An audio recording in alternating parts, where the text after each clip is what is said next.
కార్మికులు చనిపోతే ఆ మహిళ తాలిబడి తెగితే ఎవరైనా ఒకరు మాట్లాడారా? ఎందుకు మాట్లాడలేరు? అంటే అనిత గారు ఏదో అన్నారని చెప్పి రాజధాని చేస్తారు. మీరు మాట్లాడితే మహిళలు ఒకటే అడుగుతారు. అసలు మహిళలు ఎంతమంది అడుగుతున్నారు?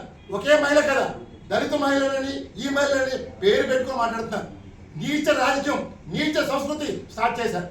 మీరు నిజంగా దమ్ముంటే లోకేష్, నువ్వు డిఎస్సీ స్కామ్, ఇవాళ డిఎస్సీ స్పోర్ట్స్ కూడా మొత్తం స్కామ్. అది ఎవరు అడగట్లేదు కదా అనుకున్నావు. వైసీపీలో అడిగితే బెదిరిస్తామో రామ్ భయపడ్డు. నువ్వు చేసిన ప్రతి భాగంతో ప్రతి శనివారం నాడు నేను అన్ని ఆదాలు బయటపడతాను. ఈవేళ జీవో ఏదైతే చెప్పానో 56, 86, 153 ఆ రెండు సిబిఐతో డిమాండ్ చేస్తాను. ఈ రాష్ట్ర ప్రభుత్వానికి పరిపాలన హక్కు లేదు. ఎందుకంటే బీహార్ కంటే ఘోరంగా ఉంది ఆంధ్రప్రదేశ్ రాష్ట్రం. డెఫినెట్గా నేను ఇదే చెప్తాను, ఆంధ్రప్రదేశ్ రాష్ట్రపతి పాలన పోతుంది. డెఫినెట్గా ఈ చీడ పురుగుల నుంచి ఈ రాష్ట్రాన్ని కాపాడే బాధ్యత ప్రతి ఒక్క పౌరుడు ఉందని మనం చేస్తాను. జై హింద్. టీవీ రామ్ గారు లాంటి మనుషులు మారారు. చాలామంది విశాఖపట్నం స్టీల్ ప్లాంట్ త్యాగాలు, పోరాటాలు, బలిదానాలతో వచ్చింది.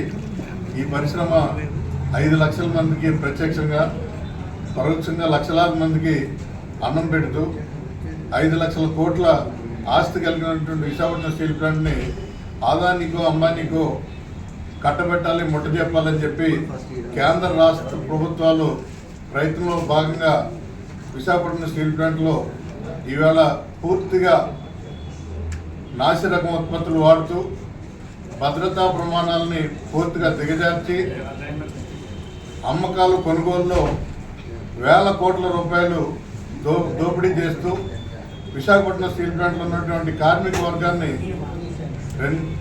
2024 సార్వత్రిక ఎన్నికల ముందు సుమారు 18,500 మంది ఉన్నటువంటి విశాఖపట్నం స్టీల్ ప్లాంట్ పర్మనెంట్ కార్మికులు ఈ వేళకి 8,400 మందికి వచ్చారు. అంటే సగానికి పైన కార్మిక వర్గాన్ని భయభ్రాంతులు గురి చేసి అనేక ఇబ్బందులు పెట్టి జీతాలు ఆపేశారు, హెచ్ఆర్ఏ ఆపేశారు, క్వార్టర్లు ఖాళీ చేయించారు, అనేక రకాలుగా హింసించారు, అనేక మంది బయటికి వెళ్ళిపోయిన పరిస్థితి తీసుకొచ్చారు. అలాగే 35,000 మంది కాంట్రాక్ట్ లేబర్తో విశాఖపట్నం స్టీల్ ప్లాంట్లో కడుపుతున్న అనుమతించినటువంటి కాంట్రాక్ట్ లేబరు అత్యంత ప్రమాణాలు కలిగి ఎక్స్పీరియన్స్ ఉన్న వాళ్ళని 6,000 మందిని ఒక కలంపొడితో తీసేసిన ప్రభుత్వం ఇది. అలాగే అనేక మందిని బయటికి పంపించారు. ఈ 6,000 మందిలో 50 మంది పైన అసూలు బాసారు, మరణించారు. ఇన్ని జరుగుతున్న రాష్ట్ర ప్రభుత్వం కానీ కేంద్ర ప్రభుత్వం కానీ నిమ్మకు నీరెత్తినట్టు వ్యవహరిస్తూ భారతదేశంలో 2021 జనవరి 27న కేంద్ర ప్రభుత్వం 100% అమ్మేస్తాం, అమ్మనివ్వకపోతే మీరు అబ్బసొత్తులా మూసేస్తామని చెప్పి విశాఖపట్నం స్టీల్ ప్లాంట్ని కేంద్ర ప్రభుత్వం పార్లమెంటు సాక్షిగా నిర్మలా సీతారామన్ గారు ప్రకటించిన తర్వాత అనేక ఇబ్బందులు పెడుతూ వచ్చారు. సార్వత్రిక ఎన్నికల ముందు సాధారణంగా నడిచినటువంటి విశాఖపట్నం స్టీల్ ప్లాంట్ ఈ ప్రభుత్వం, కూటమి ప్రభుత్వం వచ్చిన తర్వాత జెట్ స్పీడ్తో అన్ని వర్గాలను ఇబ్బంది పెట్టడం, ఇండస్ట్రియల్ మొత్తంగా మూసేత దిశగా ఒక్కొక్కటి చేస్తూ వేల కోట్ల ఖరీదైనటువంటి విశాఖపట్నం స్టీల్ ప్లాంట్లో యంత్రాలని పాడు చేసి, నాసిరకం ఉత్పత్తుల ద్వారా పాడు చేసి ఇవాళ రోజుకి ఏది కూలిపోతుందో తెలీదు, ఏది పడిపోతుందో తెలీదు. ఇప్పటికే అనేక ఫ్యాటల్ యాక్సిడెంట్లు జరిగినాయి. గత కానీ నేవీ కానివ్వండి, అనేక రకాలైనటువంటి ప్రైవేట్ కంపెనీలు, ఫార్మా కంపెనీలు అన్నీ రావడంతో విశాఖపట్నంలో అనేక రకాలుగా విద్యా సంస్థలు కానీ, షాపింగ్ మాల్స్ కానీ, హాస్పిటల్స్ కానీ, రకరకాలైనటువంటి క్రయ విక్రయాలు అన్నీ కూడా విశాఖపట్నంలో జరుగుతున్నాయి. విశాఖపట్నం అనేది ఈరోజు భారతదేశంలో ఆసియా ఖండంలోనే ప్రాముఖ్యత కలిగిన ప్రాంతం. ఒకప్పుడు పోర్ట్ సిటీ అనేవారు. ఎప్పుడైతే స్టీల్ ప్లాంట్ వచ్చిందో ఈ స్టీల్ సిటీగా నామకరణంగా వచ్చింది. మరి విశాఖపట్నం స్టీల్ ప్లాంట్ ఉత్తరాంధ్రప్రదేశ్ జీవనాడే కాకుండా ఆంధ్రప్రదేశ్ మణిహారం లాంటిది, భారతదేశం గర్వించదగినటువంటి కర్మాగారం. ఈ కర్మాగారంలో వచ్చినటువంటి ఉత్పత్తులన్నీ కూడా మన దేశంలో కాకుండా ఇతర దేశాల్లో కూడా అమ్మి తన ప్రతిభని చాటినటువంటి ఏకైక సంస్థ విశాఖపట్నం స్టీల్ ప్లాంట్. ఈ విశాఖపట్నం స్టీల్ ప్లాంట్కి ఈ రోజు వరకు కూడా మైన్స్ కేటాయించలేదు. భారతదేశంలో నా విశాఖపట్నం స్టీల్ ప్లాంట్ ఒకప్పుడు సెయిల్లో ఉండేది. సెయిల్లో ఉన్న అన్ని స్టీల్ ప్లాంట్కి మైన్స్ ఉన్నాయి.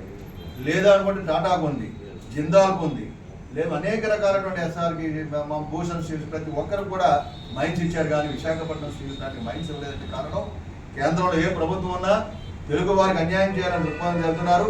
ఈ తెలుగు వారిలో కూడా చాలా మంది రాజకీయంగా వచ్చినటువంటి అందరూ కూడా వారి సొంత వ్యవహారం కొన్ని సందర్భాల్లో చూడడం వల్ల ఒక ఐకమత్యం లేకపోవడం వల్ల పెద్ద ఎత్తున పోరాటం చేయకపోవడంతో విశాఖపట్నం స్టీల్ ప్లాంట్కి అనేక రకాలైనటువంటి ఇబ్బందులు వచ్చినా అక్కడ కార్మిక సంఘాలన్నీ కూడా సమిష్టిగా ఫైట్ చేసి ఈ రాష్ట్రంలో ఏ పార్టీ అధికారులు ఉన్నా వారి సహకారాన్ని తీసుకొని ఈరోజు విశాఖపట్నం స్టీల్ ప్లాంట్ ప్రైవేటీకరణ నిర్ణయం ఎప్పుడైతే 2021 జనవరి 27 నిర్ణయం చేశారో అది దీపం ద్వారా ఫిబ్రవరి 3వ తేదీ సాయంకాలం బయటకు వస్తే వెనువెంటనే 4వ తేదీన స్టీల్ ప్లాంట్ పెద్ద ఎత్తున ఉద్యమం చేసి 5వ తేదీన వేలాది మంది ఫిబ్రవరి 5వ తేదీన వెనువెంటనే పెద్ద ఎత్తున కార్యక్రమాలు చేయడంతో ఆనాటి ప్రభుత్వం జగన్మోహన్ రెడ్డి గారు సాధించినటువంటి ప్రభుత్వం 6వ తేదీనే గవర్నమెంట్కి లెటర్ రాసి అనేక రకాల ప్రతిపాదనలు కూడా ఆయన చేయడం మళ్ళా మార్చి 8 నిర్మలా సీతారామన్ గారు మన ఆంధ్రప్రదేశ్ వాళ్ళు అయినప్పటికీ కూడా ఆవిడ మళ్ళా దీన్ని అమ్మేస్తాం మూసేస్తాం రకరకాలుగా ప్రకటన చేస్తే మళ్ళీ మార్చి 9న ఆయన చేయడం మళ్ళీ రాయడం మళ్ళీ ఫిబ్రవరి 15 అన్ని కార్మిక సంఘాలతో మాట్లాడిన తర్వాత ఒక లెటర్ అనేది మళ్ళీ అసెంబ్లీలో తీర్మానం కూడా చేసి పంపించారంటే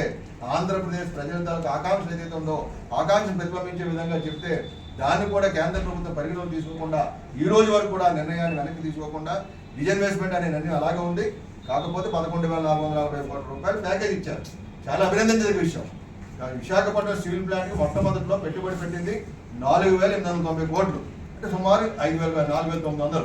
ఈ 4,900 కోట్లకి తర్వాత పివి నరసింహరావు ప్రధానమంత్రి ఉన్నప్పుడు సుమారు 2,000 కోట్ల రూపాయలు ప్రిఫరెన్షియల్ షేర్స్, వాజ్పేయి గారు ఉన్నప్పుడు 1,300 కోట్ల రూపాయలు, సుమారు 3,000 కోట్ల రూపాయలు ప్రిఫరెన్షియల్ షేర్స్ ఇస్తే ఆ 3,000 కోట్ల రూపాయలని కూడా వడ్డీ రూపంతో మళ్ళీ తిరిగి చెల్లించడం జరిగింది.